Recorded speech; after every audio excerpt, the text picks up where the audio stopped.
इस वीडियो में हम लोग बिहार बोर्ड वर्ग नवमी प्रश्नावली 1.1 का प्रश्न संख्या 1 से देखेंगे। तो देखिए प्रश्न संख्या 1 में कह रहा है, क्या शून्य एक परिमेय संख्या है? क्या इसे आप p बाय क्यू के रूप में लिख सकते हैं, जहां p और q पूर्णांक है और q बराबर नहीं है 0 के।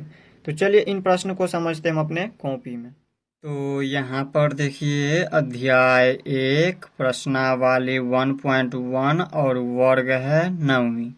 इसमें प्रश्न संख्या 1 में कह रहा है, क्या शून्य एक परिमेय संख्या है?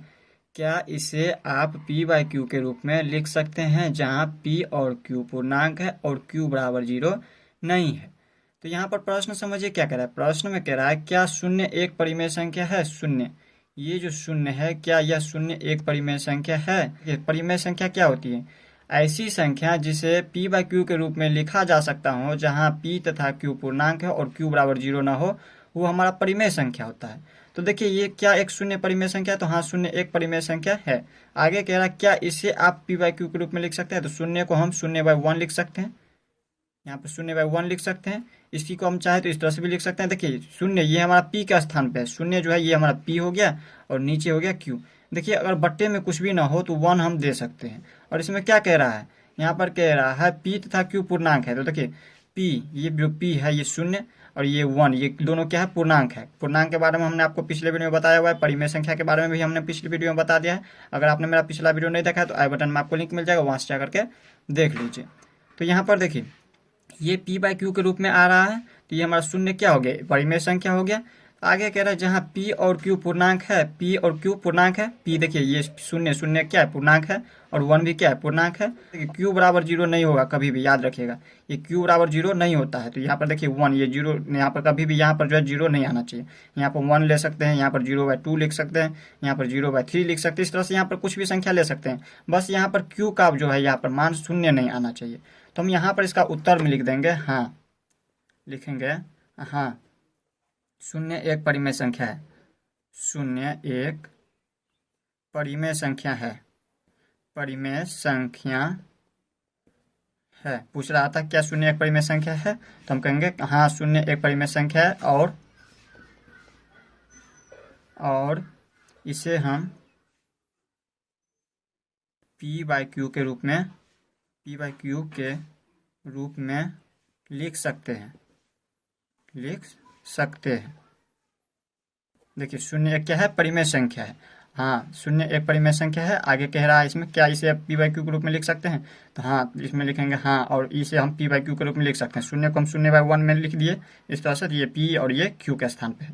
तो इस तरह से आप लोग यहाँ पर प्रश्न संख्या 1 को समझ गए होंगे, ये इसका उत्तर हो जाएगा। अब देख लेते हैं प्रश्न संख्या 2 को। अब देखिए प्रश्न संख्या 2 में कह रहा है 3 और 4 के बीच में 6 परिमेय संख्या ज्ञात कीजिए। 3 और 4 के बीच में कितना परिमेय संख्या ज्ञात करना? आपको 6 परिमेय संख्या ज्ञात करना है। तो 6 परिमेय संख्या हम किस तरह से ज्ञात करेंगे? तो आप लोगों को याद रखना है, जितना परिमेय संख्या आपको ज्ञात करने के लिए कहे उसमें एक संख्या क्या करेंगे? हम जोड़ देंगे।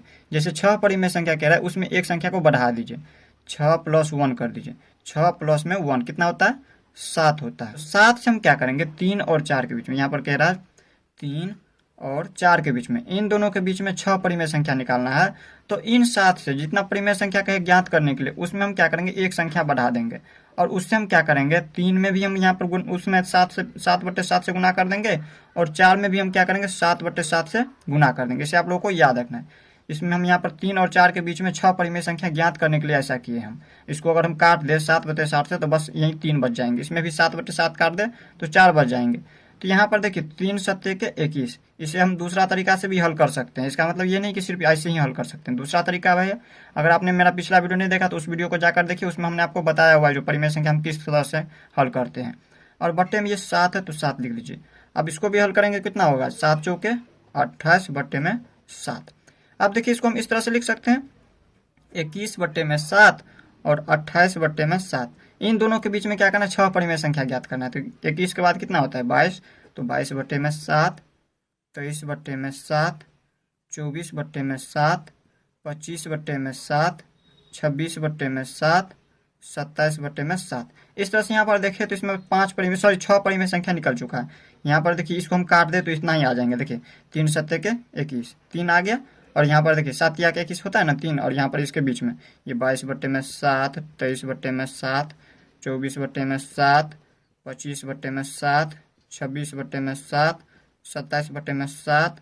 और यहाँ पर देखिए इसको काटेंगे 7 चौके 28। तो यहाँ पर देखिए 3 और 4 के बीच में ही ये परिमेय संख्या आ रहा है। इसे आप लोगों को और इस तरह से नहीं समझ आ रहा है तो इस तरह से भी हम इसको समझ सकते हैं। देखिए 3 और 4 के बीच में कितना परिमेय संख्या आ गया, इसको हम ऐसे ही लिख देंगे, यहीं पे छोड़ेंगे, लेकिन समझाने के लिए हमने इस तरह से आपको बता दिया है। तो यहाँ पर 22/7, 23/7, इसको गिनती कीजिए कितना परिमेय संख्या, 1 2 3 4 5 6, 6 परिमेय संख्या निकल चुका है इस तरह से। तो इस तरह से आप लोग प्रश्न संख्या 2 को भी देख लिया। अब हम प्रश्न संख्या 3 को देख लेते हैं। अब देखिए प्रश्न संख्या 3 में क्या कह रहा है। प्रश्न संख्या 3 में कह रहा है 3/5 और 4/5 के बीच 5 परिमेय संख्या ज्ञात कीजिए। तो हमने आपको क्या बताया, जितना परिमेय संख्या ज्ञात करने के लिए उसमें क्या करना है, एक संख्या बढ़ा देना है, और उसमें क्या करना है, दोनों परिमेय संख्या जिसके बीच कहे उन दोनों को गुना कर देना है। जैसे यहाँ पर 3/5 कह रहा है, 3/5 ये क्या है, एक परिमेय संख्या, और दूसरा है 4/5। इन दोनों के बीच में 5 परिमेय संख्या आपको ज्ञात करना है। तो 5 परिमेय संख्या में इसमें क्या करेंगे, एक संख्या बढ़ा देंगे, 5 में एक संख्या बढ़ा देंगे, और दोनों में हम क्या करेंगे, गुना कर देंगे। इसके ये ऊपर वाला को कहते हैं हम अंश, इसे आप लोगों को याद रखना है, और नीचे वाले को कहते हैं हर। तो अंश और हर दोनों में क्या करेंगे, हम 6 से गुना कर देंगे, 6/6 से गुना कर दीजिए इस तरह से। अब देखिए इसको जब यहाँ पर गुना करेंगे कितना हो जाएंगे, 6 18 बटे में 5 6 30 हो गया। और इसको जब करेंगे तो यहाँ पर हो जाएंगे 6 चौके 24 बटे में 6 5 6 30। तो यहाँ पर देखिए 18/30 और 24/30, 24/30। इन दोनों के बीच क्या करना है, हमें 5 परिमेय संख्या ज्ञात करना है। तो देखिए 18 के बाद कितना होता है, 19, 19/30, 20/30, 21/30, 22/30, 23/30। इस तरह से यहाँ पर देखिए 5 परिमेय संख्या ज्ञात हो चुका है, 1 2 3 4 5 परिमेय संख्या। अब कहिएगा बुक से ऐसे आंसर नहीं मिल रहा है, तो हमने आपको क्या बताया है, इसे आप अलग अलग तरीका से परिमेय संख्या ज्ञात कर सकते हैं। जैसे यहाँ पर देखिए इसको हम दूसरा तरीका इस तरह से भी हल कर सकते हैं। जैसे मान लीजिए देखिए आपके बुक में किस तरह से हल किया गया है, यहाँ पर अंश और हर में, जैसे यहाँ पर 3/5 और यहाँ पर कितना है, 4/5, इन दोनों के बीच क्या है परिमेय संख्या ज्ञात करने के लिए। तो उसमें हम यहाँ पर देखिए इसके अलावा हम दूसरा तरीका इस तरह से भी हल कर सकते हैं। इसमें क्या कर सकते हैं, कुछ ऐसा संख्या लीजिए जिससे इसमें 5 परिमेय संख्या ज्ञात हो जाए। जैसे यहाँ पर देखिए इसके अंश और हर दोनों में क्या करते हैं, 10 से हम गुना कर देते हैं। इन दोनों के अंश और हर में 10 से गुना कर देंगे तो कितना आ जाएंगे, 10 तिया के 30 और बट्टे में 10 पंचे के 50। आपके बुक में जो है इस तरह से हल किया गया है, 10 चौके 40 और बट्टा में 10 पंचे के 50। आप जो भी तरीका उसको अच्छा लगे उस तरीका से हल कर सकते हैं। तो यहाँ पर देखिए 30/50, 30/50 और 40/50, इनके बीच क्या करना है, आपको 5 परिमेय संख्या सिर्फ निकालना है। तो 30 के बाद कितना होता है, 31/50, 32/50, 33/50, 34/50 और 35/50। 5 ही परिमेय संख्या निकालना है। तो 5 परिमेय संख्या निकल चुका है, 1 2 3 4 5 परिमेय संख्या। तो आप लोगों को जो भी विधि अच्छा लगे उस तरीका से आप हल कर सकते हैं। अब देख लेते हैं प्रश्न संख्या 4। अब देखिए प्रश्न संख्या 4 में क्या कह रहा है। प्रश्न संख्या 4 में कह रहा है नीचे दिए गए कथन सत्य है या सत्य, कारण के साथ अपने उत्तर दीजिए। ये जो 3 कथन दिया हुआ है, तीनों कथन में ये कथन सत्य है या सत्य, कारण के साथ अपने उत्तर देना है। तो समझिए पहला कथन क्या है, कह रहा है प्रत्येक प्राकृतिक संख्या एक पूर्ण संख्या होती है। तो यहाँ पर देखिए प्राकृतिक संख्या क्या होती है, गिनती की संख्या को हम प्राकृतिक संख्या कहते हैं। गिनती कहाँ से शुरू होता है, 1 से। यहाँ पर 1 2 3 इस तरह से अनंत तक की संख्या क्या हो गया, प्राकृतिक संख्या हो गया। और पूर्ण संख्या क्या होती है, या अगर हम प्राकृतिक संख्या के परिवार में अगर शून्य को शामिल कर दे, इसी में अगर हम शून्य को शामिल कर दे, शून्य से हम अगर गिनती स्टार्ट करें तो ये हमारा होता है पूर्ण संख्या। तो यहाँ पर क्या कह रहा है, प्रत्येक प्राकृतिक जितना भी प्राकृतिक संख्या होती है, जितना भी प्राकृतिक संख्या है वो हमारा पूर्ण संख्या होती है। तो देखिए जितना भी प्राकृतिक संख्या है 1 से स्टार्ट होकर के ये अनंत तक जाते हैं। ठीक इसी प्रकार यहाँ पर पूर्ण संख्या में क्या है, यहाँ पर 1 है तो 1 से ये अनंत तक, यहाँ पर शून्य से होता है तो शून्य के साथ साथ इसमें 1 भी है, तो 1 से ये भी अनंत तक जाती है। तो यहाँ पर ये क्या हो जाएगा, सत्य हो जाएगा। ये जो कथन होगा सत्य होगा, सत्य होगा। यहाँ पर देखिए जितना भी प्राकृतिक संख्या है वो पूर्ण संख्या होती है।